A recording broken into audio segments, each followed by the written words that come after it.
Ok. Bonsoir à tous les justes. Soyez les bienvenus. Voilà, nos techniciens nous ont mis un peu en retard.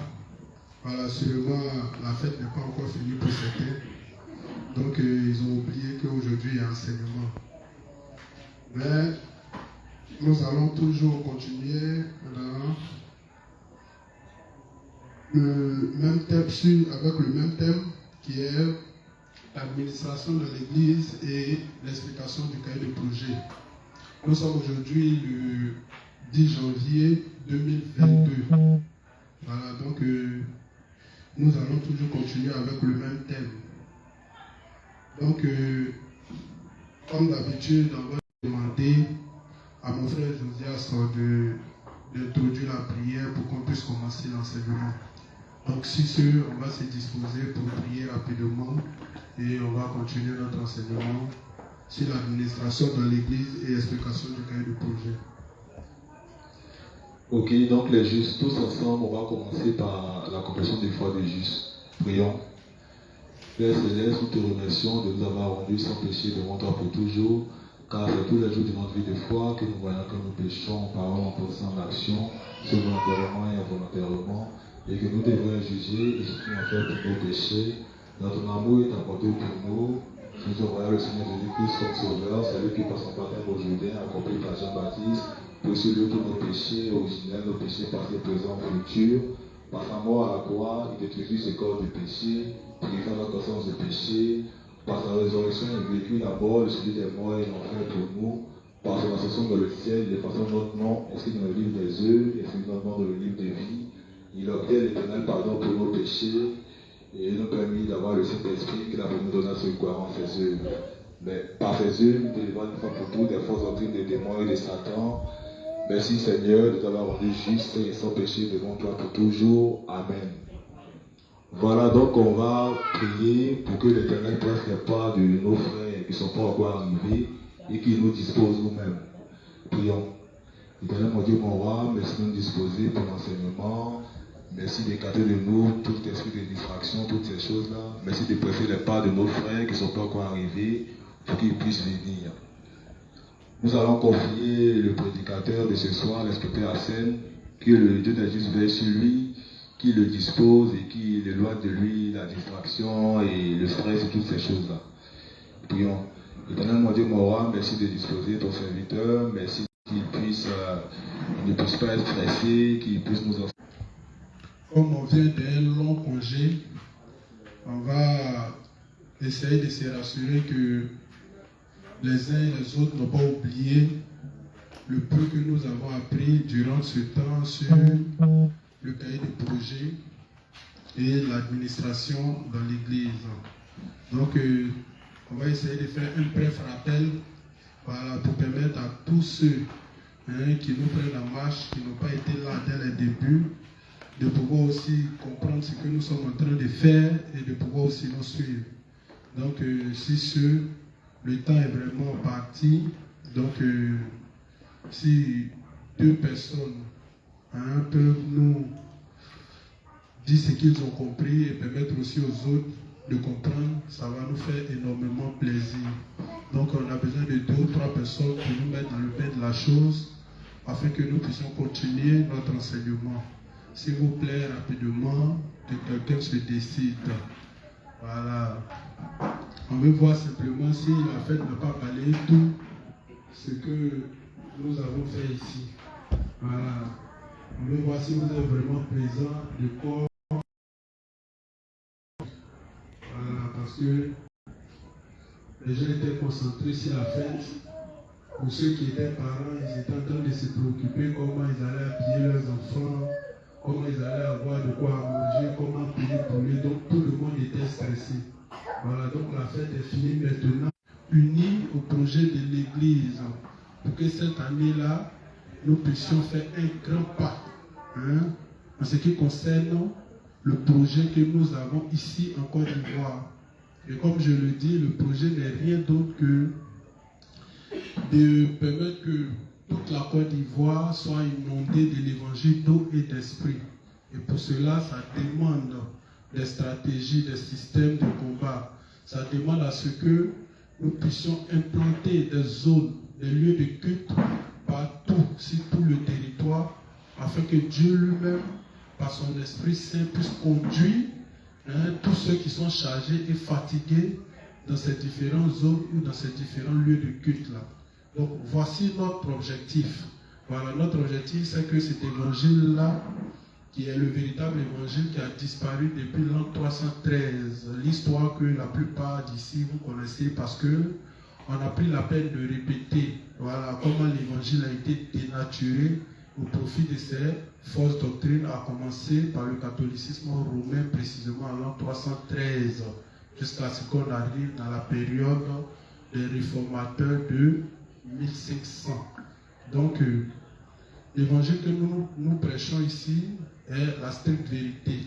Voilà, elle n'a pas le commencement, son origine remonte à l'éternité, parce que c'est le projet de Dieu de faire de toute la terre et de ses habitants, ses enfants, en leur faisant connaître son beau évangile-là, qui est l'évangile d'eau et d'esprit qui nous a été présenté par notre Seigneur Jésus-Christ. Donc, si ceux qui veulent nous dire quelque chose, qui veut intervenir rapidement pour nous montrer qu'il n'a pas oublié. Voilà, même si on a pris la peine de boire un peu de vin, un peu de liqueur, un peu de whisky, toutes ces choses durant la fête, voilà, on veut se rassurer que nous sommes encore là et nous sommes présents.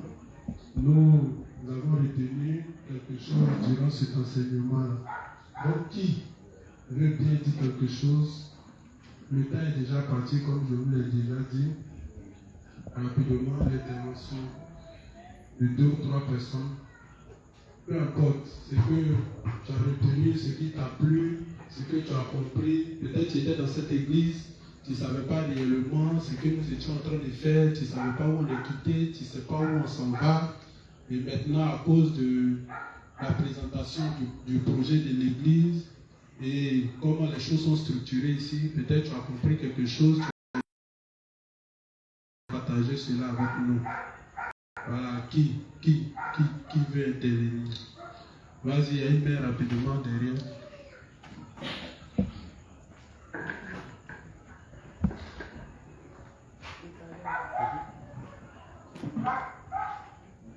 Moi, personnellement, ma petite contribution, ce que j'ai retenu, c'est qu'à travers tout cet enseignement, j'ai pu noter qu'en réalité, l'Église n'appartient pas à un homme.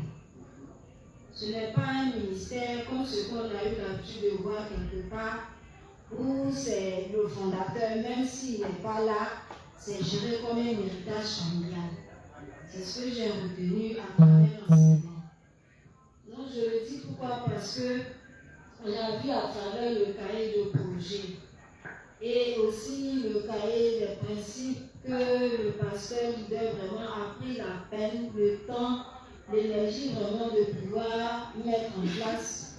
On a vu que même si aujourd'hui il n'est pas là, l'œuvre de Dieu qui appartient à Dieu, elle peut continuer. Amen. Et d'une façon ou d'une autre, il prépare déjà ses successeurs, si je peux dire ainsi, parce qu'il ne fait pas le travail seul. Il le fait en s'appuyant sur les différentes instances de l'Église, en travaillant avec la cour des inspecteurs, la cour des ministres, la cour des sages, et puis bon, toutes les autres structures que l'Église comporte. Voilà, donc pour ma part, c'est vraiment ce qui m'a marqué, c'est ce que j'ai retenu. Ok, merci bien. Effectivement, Le révérend Vincent Zélo dit dans ses ouvrages que Dieu n'a pas besoin d'un superman, quelqu'un qui à lui seul peut tout faire. Donc l'œuvre de Dieu se fait ensemble, c'est un travail à la chaîne. Et ça demande la participation de tout un chacun, à commencer par les 5 participants, ouvriers, serviteurs, jusqu'à ce qu'on monte. Donc l'œuvre de Dieu se fait ensemble. Donc ici, nous avons un cahier de projet qui est pour nous un fil conducteur. Et effectivement, même si c'est lui qui est à la tête, qui est notre leader aujourd'hui, n'est plus, même si c'est nous-mêmes qui ne sommes plus là, aujourd'hui, l'Église a, comment on appelle ça, un fil conducteur qui est notre cahier de projet. Et aussi, nous avons accompagné du cahier de projet le cahier des principes spécialisés, voilà, où les différents thèmes sont regroupés. Donc, à partir de là, chaque église, chaque zone peut s'appuyer dessus et puis démarrer. Donc, effectivement, c'est une très belle remarque. Qui d'autre encore veut ajouter quelque chose rapidement? Ce n'est pas elle seule qui était là durant l'enseignement. Qui d'autre?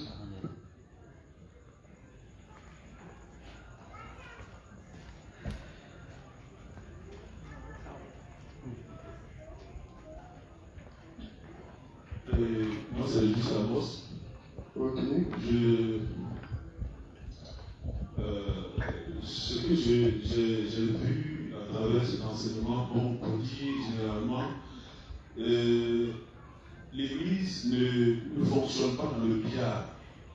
L'Église ne fonctionne pas dans le billard. Dieu ayant institué l'Église dans chaque nation, élevant des serviteurs et un leader à la tête, il y a toujours dans chaque nation un projet concernant l'Église de la nation. Et c'est ainsi que Dieu a habité le serviteur, l'a orienté et il a écrit un projet. Mais c'est la densité du projet même qui m'a marqué et ça confirme le choix et l'identification des serviteurs de Dieu que nous devons faire comme on a vu le temps de l'année passée.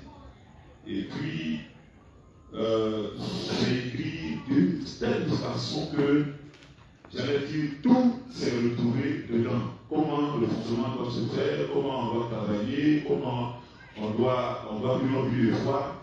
Et la vie du juste se trouve dans le projet que l'Église doit suivre pour que l'œuvre de Dieu puisse vraiment grandir dans la nation et puis prendre même tout le pays.